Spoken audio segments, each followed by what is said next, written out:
Yeah, 38 years is, of course, something worth celebrating in terms of what Uganda was and what Uganda is now and what NRM has done for this country.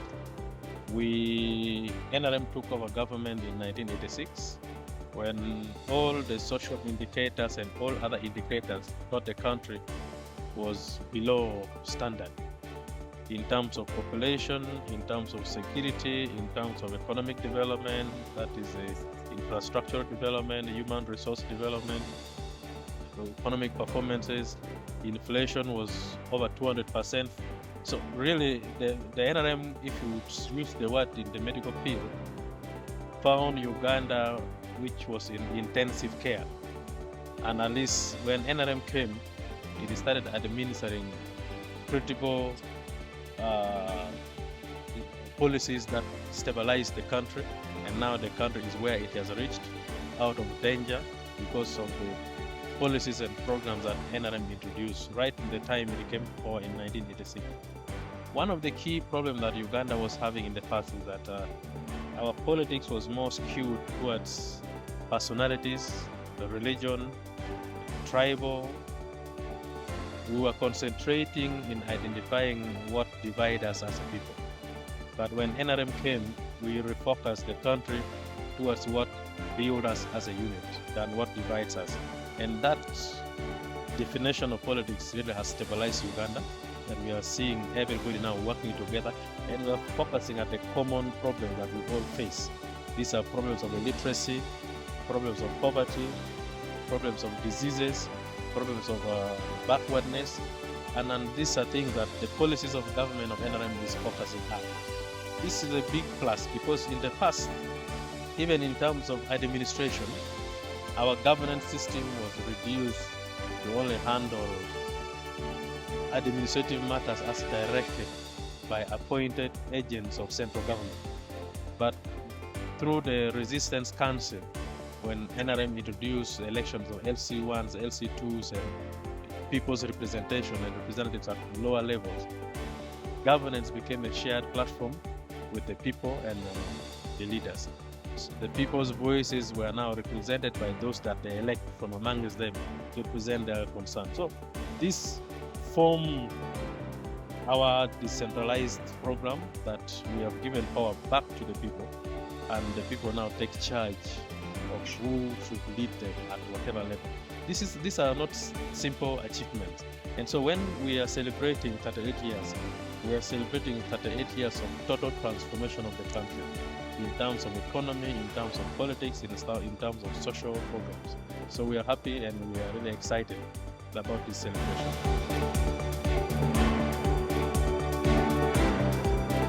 Our party is one of the historical revolutionary party.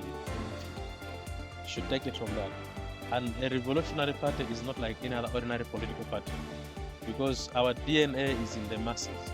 Our philosophy and thinking are aligned to the interests of the masses, because the mass interest is what we preach and what we guard against and protect. So when NRM came to power, the revolutionary NRM party revolutionized governance of this country.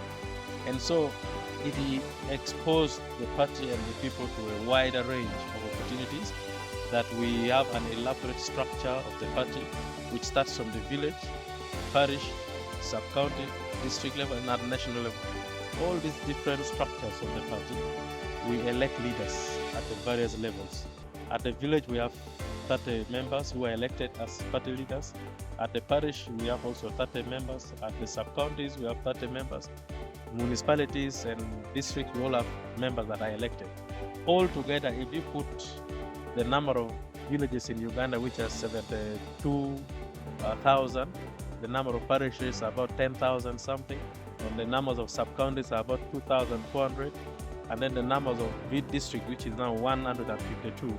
If you add all these administrative units, plus the number of people that we elect to represent us in those centers, we can say we have close to 2.4 million people as leaders of the party, not just members, but leaders elected. Now, these 2.4 million people are the leaders that the party should govern, should use, should guide, and should work with to reach out to the branches at all levels. So that is not a small task for any leader of the party, and more so to a Secretary General. And of course, you may recall that by the time we came to leadership, we entered into leadership when the Secretariat of the party was having a lot of internal and external contradictions. Internally, we were just coming out of an election which was conducted when we did not have a credible register of the party. So there were a lot of turmoils in the party because the election was not properly organized, because we didn't have a good register. And then also there were some personality differences among leaders in the party head office, because they were seeing things differently and they were implementing these things differently. There was no unity of purpose among leaders, and so everybody was shooting at different directions. And then, of course, externally, we had a lot of pressure from the members, a lot of pressure from the economy, and then there was a lot of pressure on the party that the party is not doing anything. There is no employment, there is no medication in hospitals, the UPE is not doing well. So all these pressures put on the party. One, you needed a leader who is calm, who can identify the common interests and challenges and start addressing them one by one. And so for the last 2 years, we've been concentrating in harmonization of the different contradictions at the center, making sure we refocus our energies to the common interests of the masses and the members of the party. And indeed, we can say by far we have achieved that. The center is more stable and calm. And now, because of the center being organized and calm, we are now reaching out to the members and the population of Uganda as a united front, a united force, which is something that any organization should do. So yes, in terms of achievement, we have done that, and also we are also in touch with the government in monitoring what government is doing on behalf of the party, because the government is implementing our manifesto. So we have reached midterm. Now this midterm, we do midterm evaluation to see that the promises we have made to Ugandans in the last general election are being fulfilled by government that we are put in place to do. So all this requires a lot of certain effort and a lot of team building and teamwork to be able to achieve what the party should achieve. So far we can say yes, we are satisfied with what we are doing. We believe that we can even do more.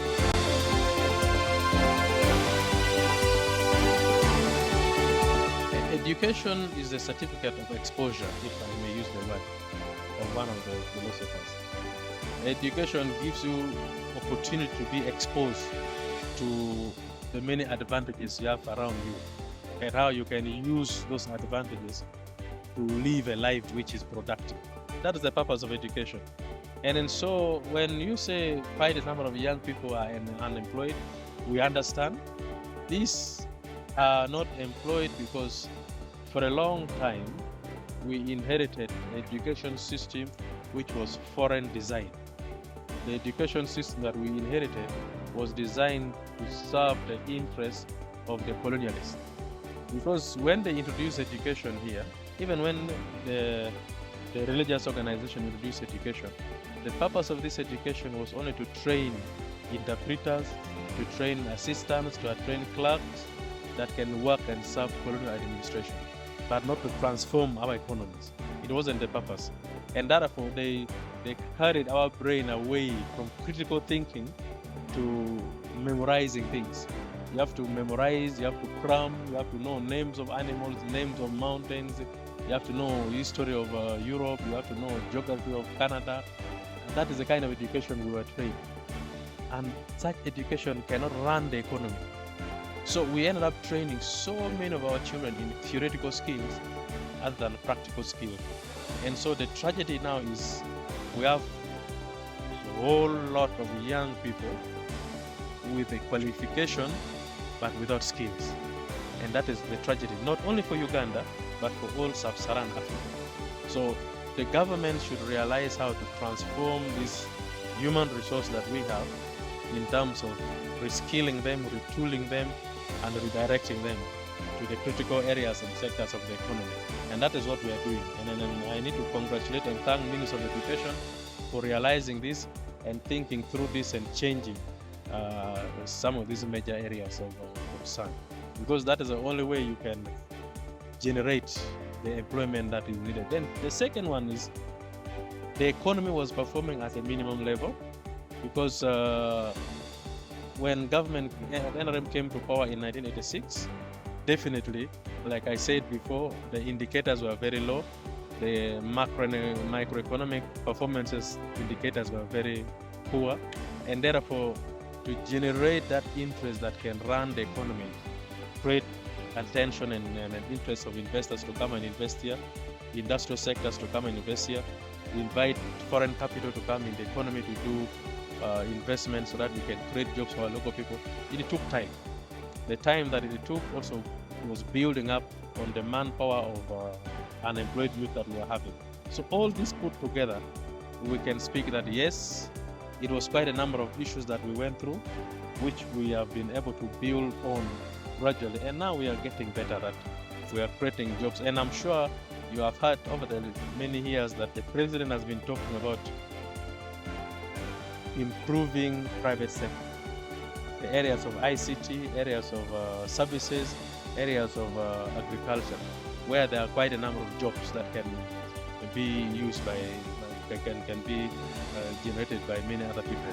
Because government alone, the formal sector, which is government and others, have very few jobs. And these few jobs cannot match the number of young people who are getting out of universities every time. So we are widening the economy. We are opening rural areas for investment. We are encouraging local government to create space for industrial parks. These industrial parks will help government to attract more industrialists to come and open up industries in these areas to create jobs locally from those districts. So we are working on that, and I believe that the government and NRM are on the right track to implement and fix this problem.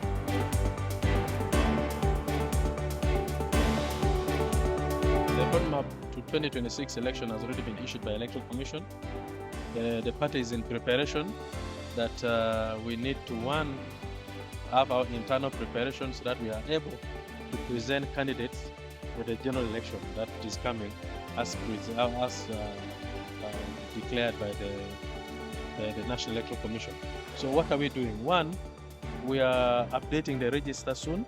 We are now printing them, and then soon we shall take them to the countryside for update. Once we updated the register and it is authentic and respected by everybody, then we shall call for structures election. The structure elections we are going to have, we will start from the villages, parishes, sub-counties, town councils, municipalities, and then we move to district level to elect district leaders.